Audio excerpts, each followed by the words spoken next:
എല്ലാവർക്കും എൻ്റെ പുതിയൊരു വീഡിയോയിലേക്ക് സ്വാഗതം. എൻ്റെ ചാനൽ ആദ്യമായിട്ട് കാണുന്ന ആൾക്കാരാണെങ്കിൽ ഒന്ന് സബ്സ്ക്രൈബ് ചെയ്ത് ഒന്ന് ലൈക്ക് ചെയ്യുക, കമൻറ്റ് ചെയ്യുക, ഷെയർ ചെയ്യുക. അപ്പം തമ്പനിയിൽ കണ്ട പോലെ തന്നെ ഫൈനലി എൻ്റെ യൂട്യൂബ് ചാനൽ മോണിറ്റൈസ്ഡായി.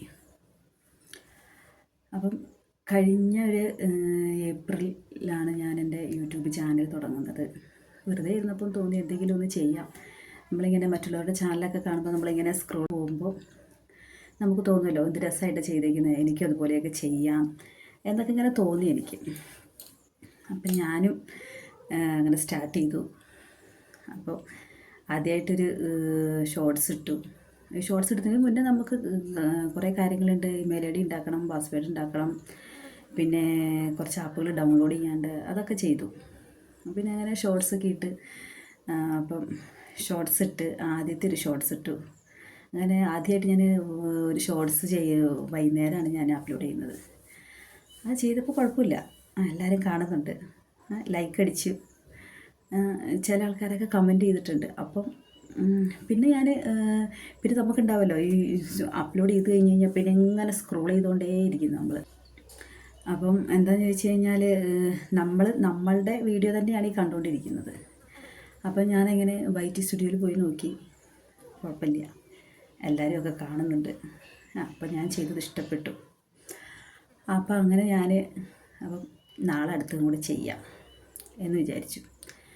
അപ്പോൾ ഈ രാത്രി അന്ന് ഉറങ്ങുന്നോളം വരെ ഈ ചെയ്ത ഒരു ഷോർട്സ് ഇട്ടിട്ടുള്ളൂ എന്ന് വിചാരിക്കണം. ഈ ഒരു ഷോർട്സ് ഇട്ടതുകൊണ്ട് തന്നെ വൈകുന്നേരം ഉറങ്ങുന്നോളം വരെ ഇതിങ്ങനെ കണ്ടോണ്ടിരിക്കുകയായി. ഞാൻ എൻ്റെ ഷോർട്സ് തന്നെയാണ് ഈ കാണുന്നത് ഇരുന്നുകൊണ്ട്. അങ്ങനെ പിന്നെ ഒരു ഷോർട്സായി, പിന്നെ ഡെയിലി 2 ഇട്ട് തുടങ്ങി. വലിയ കുഴപ്പമില്ലാത്ത രീതിയിൽ പോകും. പിന്നെ ബാക്കി കാര്യങ്ങൾ നമുക്കൊന്നും അറിയുന്നില്ല. 4000 വാച്ച് അവർ കംപ്ലീറ്റ് ആവണം, പിന്നെ 1000 സബ്സ്ക്രൈബേഴ്സ് വേണം. ഇതൊക്കെ നമ്മൾ മറ്റുള്ള വീഡിയോസൊക്കെ കണ്ട് നമ്മൾ ഓൾറെഡി നമ്മൾ പഠിച്ചു വെച്ചിട്ടുണ്ട്. അങ്ങനെ പിന്നെ പിറ്റേ ദിവസം ഷോർട്സ് ഇട്ടു, വലിയ കുഴപ്പമില്ല. അങ്ങനെ ഏകദേശം ഒരാഴ്ച കഴിഞ്ഞപ്പോഴേക്ക് ഈ കിട്ടിയ വ്യൂവേഴ്സ് എല്ലാം പോയി. അപ്പോൾ ഏകദേശം എനിക്ക് തോന്നുന്നു ഡെയിലി 2 വെച്ചിടുമ്പോൾ എനിക്ക് ഒരു 10-12 വീഡിയോസൊക്കെ ആയി. അപ്പോൾ ഈ ഇട്ട വീഡിയോസിൻ്റെ വ്യൂവേഴ്സും പോയി, വാച്ച് അവറും പോയി. അപ്പോൾ ആകെ കൂടി ടെൻഷനായി, ഇതിപ്പോൾ എന്ത് പറ്റി. അങ്ങനെ പിന്നെ നമ്മൾ യൂട്യൂബിൽ വേറെ ആൾക്കാർ ചെയ്ത് വെച്ച വീഡിയോ നമ്മളെടുത്ത് കണ്ടു. അപ്പോഴാണ് അറിയുന്നത് നമ്മൾ ചെയ്ത ഷോർട്സ് നമ്മൾ തന്നെ കാണുകയേ ചെയ്യരുത്. നമ്മുടെ ഷോർട്സ് നമ്മൾ തന്നെ കണ്ടു കഴിഞ്ഞാൽ നമ്മുടെ വാച്ച് അവറും പോകും, നമ്മുടെ വ്യൂവേഴ്സും പോകും. അങ്ങനെ ആദ്യത്തെ പണി കിട്ടി. പിന്നെ പിന്നെ പിന്നെ അങ്ങനെ കാണലില്ല. എന്നാലും നമ്മൾ ചെയ്തതല്ലേ, കാണാതിരിക്കില്ലല്ലോ, ഇടയ്ക്കിടയ്ക്കൊക്കെ കാണും. പിന്നെ ഇങ്ങനെ ഇടയ്ക്കിടയ്ക്ക് പണി കിട്ടിക്കൊണ്ടേയിരുന്നു. പിന്നെ ഒരു കുറച്ച് കഴിഞ്ഞപ്പോൾ മനസ്സിലായി, നമ്മളിനിപ്പോൾ എത്ര കള്ളത്തരം ചെയ്ത് കണ്ടെന്ന് പറഞ്ഞാലും നമ്മുടെ വ്യൂവേഴ്സൊക്കെ പോകും. പിന്നെ ആ പണി ഞാനങ്ങ് നിർത്തി. പിന്നെ നമുക്ക് നമ്മുടെ കടമ്പ എന്ന് പറയുന്നത് 1000 സബ്സ്ക്രൈബേഴ്സ് ആവുക എന്നുള്ളതാണ്. അങ്ങനെ 1000 സബ്സ്ക്രൈബേഴ്സ് ആവാൻ വേണ്ടിയിട്ട് ഡെയിലി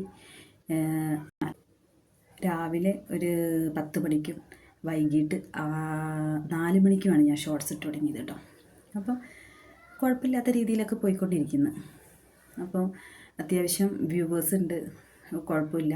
അപ്പം നമ്മൾ ചിന്തിച്ച് വെച്ചിട്ടുള്ളൊരു കാര്യമുണ്ട്. നമ്മൾ മറ്റുള്ളവരൊക്കെ പറയുന്നത് പോലെ നമ്മൾ ഷോർട്സ് ഇട്ടു, നമുക്ക് അപ്പം തന്നെ ക്യാഷ് കയറും, അങ്ങനെയാണ് നമ്മൾ ധരിച്ച് വെച്ചിട്ടുള്ളത്. പക്ഷേ ഇതിൻ്റെ ഉള്ളിൽ ഒരുപാട് കാര്യങ്ങൾ ചെയ്യാനുണ്ട് എന്നൊക്കെ പിന്നീടുള്ള ജേണിയിലാണ് മനസ്സിലായത്. കുറേ കാര്യങ്ങൾ നമ്മൾ ചെയ്യാനുണ്ട് എന്നുള്ളത്. അങ്ങനെ ഡെയിലി ഷോർട്സ് ഇട്ട് അങ്ങനെ എനിക്ക് ശരിക്കും പറഞ്ഞാൽ ഈ ഷോർട്സ് ഇട്ടിട്ട് തന്നെയാണ് കേട്ടോ ഈ 1000 സബ്സ്ക്രൈബേഴ്സ്. ഞാൻ അതിൻ്റെ ഇടയ്ക്ക് ലൈവ് ചെയ്യാൻ പോയിട്ടില്ല. അങ്ങനെ യാതൊരു വിധത്തിലും ഞാനന്ന് ഈ 1000 സബ്സ്ക്രൈബേഴ്സ് ആവുന്നോളം വരെ ഞാൻ ഒരു ലൈവ് സ്ട്രീം ഞാൻ ചെയ്തിട്ടില്ല. ഞാൻ ഈ ഷോർട്സ് ഇടും, പിന്നെ മാസത്തിൽ ഒരു പ്രാവശ്യമെങ്കിലും ലോങ് വീഡിയോ അപ്ലോഡ് ചെയ്യും. ഇത് മാത്രമേ ഞാൻ ചെയ്തിട്ടുള്ളൂ. അപ്പോൾ എന്താണെന്ന് ചോദിച്ചു കഴിഞ്ഞാൽ നമുക്ക് ഷോർട്സിലൂടെ ഏറ്റവും കൂടുതൽ വ്യൂവേഴ്സ് കിട്ടും എന്നുള്ളതാണ് എൻ്റെ ഒരു എക്സ്പീരിയൻസ് വെച്ചിട്ട് കേട്ടോ. ഏറ്റവും കൂടുതൽ നമുക്ക് വ്യൂവേഴ്സ് കിട്ടുന്നത് നമ്മുടെ ഷോർട്സിൽ.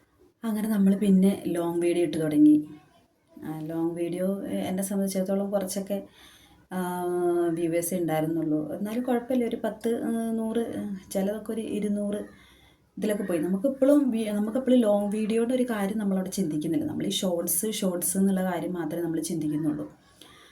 അങ്ങനെ പിന്നെ കുഴപ്പമില്ല. പിന്നെ വ്യൂവേഴ്സ് കുറയുമ്പോൾ നമുക്ക് തോന്നും പണിയങ്ങ് നിർത്തിയേക്കാൻ, വേണ്ട, നമ്മളെ കൊണ്ട് പറ്റുന്ന കാര്യമല്ല. പിന്നെ നമ്മൾ യൂട്യൂബ് തുടങ്ങുമ്പോഴേ ആൾക്കാർ നമ്മളടുത്ത് പറഞ്ഞിട്ടുണ്ടാവുമല്ലോ, ഇതുകൊണ്ടൊന്നും വലിയ പ്രയോജനമൊന്നുമില്ല, നീ കുറേ കാലം സോഷ്യൽ മീഡിയയിൽ ഓരോന്ന് ചെയ്തുകൊണ്ടിരുന്നതല്ലേ, അപ്പോൾ അതുകൊണ്ട് ഇതിന്നൊന്നും കിട്ടാൻ വലിയ ചാൻസ് ഒന്നുമില്ല. ഇതിൻ്റെ ഇടയ്ക്ക് ഒരുപാട് തവണ നമുക്ക് കോപ്പിറൈറ്റ് വന്നിട്ടുണ്ട് കേട്ടോ. ഒരുപാട് തവണ എന്ന് വെച്ച് കഴിഞ്ഞാൽ ചില വീഡിയോസൊക്കെ നമ്മളിപ്പോൾ സ്വന്തമായിട്ടൊക്കെ എഡിറ്റ് ചെയ്തും ചില വീഡിയോസിൽ നമ്മൾ മ്യൂസിക്കൊക്കെ ആഡ് ചെയ്ത് കഴിയുമ്പോൾ ചിലതിലൊക്കെ വരാം, ചില കോപ്പിറൈറ്റുകൾ വന്നിട്ടുണ്ട്. അതൊക്കെ പിന്നീട് എന്നെ ബാധിച്ചത് അത് മോണിറ്റൈസേഷൻ്റെ നേരത്താണ് കേട്ടോ. അപ്പോൾ ഞാൻ ആദ്യം മോണിറ്റൈസേഷന് കൊടുത്തു. അപ്പം 2 ദിവസം കഴിഞ്ഞ് മെസ്സേജ് വന്നു, നിങ്ങൾക്ക് ഇത് പ്രത്യേകിച്ച് ഏണൊന്നും ചെയ്യാൻ പറ്റില്ല എന്ന് പറഞ്ഞിട്ട്. അപ്പം ഞാൻ വിചാരിച്ച് വേണ്ട, ഇതിവിടെ വെച്ച് ഇനി സ്റ്റോപ്പ് ചെയ്യാം. അങ്ങനെ ഞാൻ എനിക്ക് തോന്നുന്നു 1 മാസത്തോളം ഞാൻ പിന്നെ യൂട്യൂബിൽ വലിയൊരു ഷോർട്സ് അപ്ലോഡ് ചെയ്യും, അങ്ങനെ വലിയൊരു കാര്യങ്ങളൊന്നും ഉണ്ടായില്ല. അങ്ങനെ ഞാൻ വിചാരിച്ചു, എനിക്ക് ഇത്രയൊക്കെ ഏകദേശം എനിക്കൊരു 2000 സബ്സ്ക്രൈബേഴ്സ് അടുത്തായിട്ടുണ്ട്. അപ്പോൾ ഞാനിങ്ങനെ വിചാരിച്ചു ഏതായാലും ചാനൽ മുന്നോട്ട് കൊണ്ടുപോകാം. അങ്ങനെ ഞാൻ പിന്നെ രണ്ടാമത് മോണിറ്റൈസേഷൻ അപ്ലൈ ചെയ്തു. യൂട്യൂബ് തന്നെ കുറേ കാര്യങ്ങൾ പറയുന്നുണ്ട്, നമ്മുടെ ചാനൽ എന്താണ് മോണിറ്റൈസേഷൻ കൊടുത്തിട്ട് കിട്ടാത്തത് എന്നുള്ളത് അവർ തന്നെ നമുക്ക് ഇമെയിൽ അയച്ചു തന്നിട്ടുണ്ട്. അങ്ങനെ ഞാൻ എൻ്റെ ചാനൽ മൊത്തം ചെക്ക് ചെയ്ത് കഴിഞ്ഞപ്പോൾ ഒരുപാട് ലൈവ് സ്ട്രീമിന് പ്രശ്നം ഉണ്ടായിട്ടുണ്ട്, പിന്നെ ഷോർട്സ് വീഡിയോ ഇട്ടതിന് പ്രശ്നം ഉണ്ടായിട്ടുണ്ട്. പിന്നെ എന്താണെന്ന് ചോദിച്ചു കഴിഞ്ഞാൽ നമ്മുടെ ലോങ് വീഡിയോ നമുക്ക് ഈ ലോങ് വീഡിയോയുടെ കാര്യം എന്ന് പറയുന്നത് നമുക്ക് യൂട്യൂബ് പറയുന്നുണ്ട് നമ്മളോട് എന്തെന്ന്, ഒന്നില്ലെങ്കിൽ നമ്മുടെ ഫോണിൽ ഷൂട്ട് ചെയ്ത വീഡിയോ ആവണം, പിന്നെ വോയിസ് ഓവർ കൊടുക്കണം. അപ്പം വോയിസ് ഓവർ കൊടുത്ത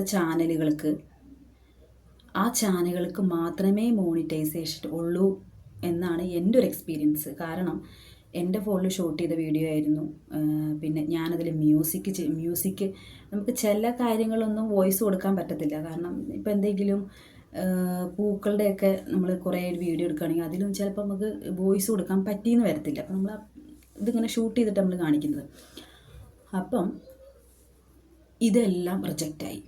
അപ്പോൾ എന്താണെന്ന് ചോദിച്ചു കഴിഞ്ഞാൽ യൂട്യൂബ് നമ്മൾ ഇത്രയും കാര്യങ്ങൾ നമ്മുടെ അടുത്ത് പറയുന്നുണ്ടെങ്കിലും നമ്മൾ ചെയ്യേണ്ടത്, നമ്മളൊരു ലോങ് വീഡിയോ അപ്ലോഡ് ചെയ്ത് കഴിഞ്ഞാൽ അതിൽ മസ്റ്റായിട്ട് നമ്മളെ വോയിസ് ഓവർ കൊടുത്തിരിക്കണം. അത് മസ്റ്റാണ്. കാരണം എൻ്റെ ഒരു അനുഭവത്തിന് വിളിച്ചത് ഞാൻ പറയുകയാണ്, ഒരിക്കലും ലോങ് വീഡിയോയ്ക്കകത്ത് നമ്മൾ മ്യൂസിക് മാത്രം കയറ്റിയിട്ട് നമ്മൾ ആ വീഡിയോ അപ്ലോഡ് ചെയ്യരുത്. അത് തീർച്ചയായിട്ടും അത് റിജക്റ്റ് ആവത്തേ ഉള്ളൂ. അങ്ങനെ ഞാൻ മോണിറ്റൈസേഷൻ കൊടുത്തപ്പം എൻ്റെ വീഡിയോയിൽ ഇങ്ങനെയാണ് പറഞ്ഞത്, നിങ്ങളുടെ റിപ്പീറ്റേറ്റീവ് കണ്ടൻറ്റ് വന്നിട്ടുണ്ട്.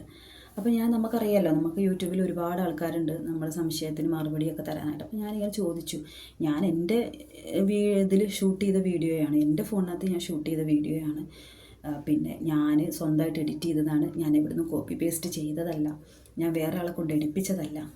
പക്ഷേ ഇതൊക്കെ മോണിക്ക് ആദ്യം തന്നെ എനിക്ക് പ്രശ്നങ്ങൾ വന്നു. പിന്നെ അതെല്ലാം ഞാൻ ഡിലീറ്റ് ചെയ്യും.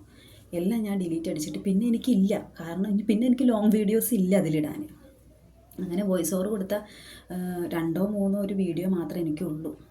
അങ്ങനെ ഞാൻ വിചാരിച്ചു ഇനിയിപ്പോൾ എന്ത് ചെയ്യും, ഏതായാലും ഒരു ചാനൽ തുടങ്ങി. അപ്പം ഞാനിപ്പോൾ ഇത് നിർത്തി പോയി കഴിഞ്ഞാൽ അത്രയും സബ്സ്ക്രൈബേഴ്സും പോവും, വ്യൂവേഴ്സും പോവും. അങ്ങനെ പിന്നെ എന്തായാലും വേണ്ടില്ല. അപ്പോൾ ഞാൻ അങ്ങനെ 1 മാസം ഞാൻ എൻ്റെ ചാനൽ നോക്കിയതേ ഇല്ല, ഞാൻ വീഡിയോ അപ്ലോഡ് ചെയ്യും എന്തെങ്കിലും ആവട്ടെ എന്ന് വിചാരിച്ച്. അങ്ങനെ 1 മാസം കഴിഞ്ഞപ്പോൾ പിന്നെ എനിക്ക് തോന്നി സബ്സ്ക്രൈബേഴ്സൊക്കെ പിന്നെ എനിക്ക് കൂടുന്നുണ്ട്, പിന്നെ ഞാൻ എന്തിനിത് കളയണം. അങ്ങനെ ഞാൻ രണ്ടാമത്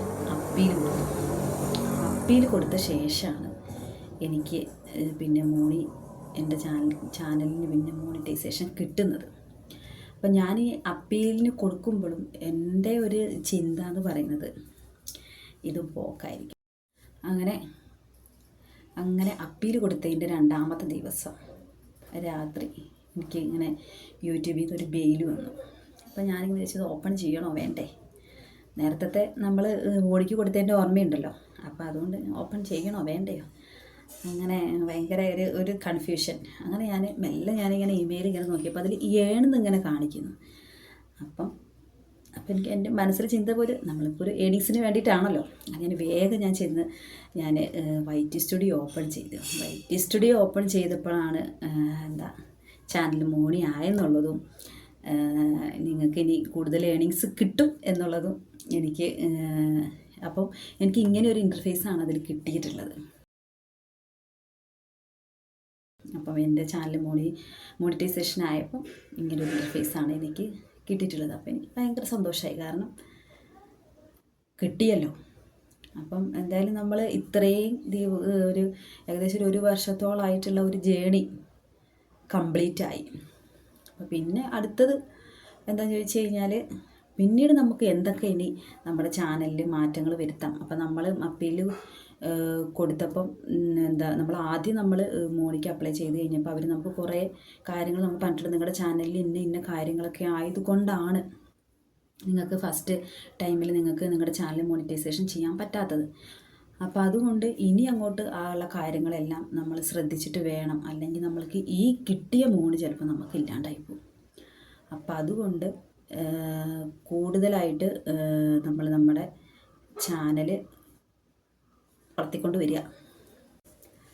അപ്പോൾ നിങ്ങളുടെ അഭിപ്രായങ്ങൾ കമൻ്റായിട്ട് എന്നെ അറിയിക്കുക. എന്തെങ്കിലും സംശയങ്ങൾ ഉണ്ടെങ്കിൽ എൻ്റെ ഒരു അനുഭവത്തിൻ്റെ വെളിച്ചത്തിൽ ഞാൻ നിങ്ങൾക്ക് പറഞ്ഞു തരാം. അപ്പം പുതിയൊരു വീഡിയോ ആയിട്ട് പിന്നെ കാണാം. അപ്പോൾ എല്ലാവർക്കും ബൈ.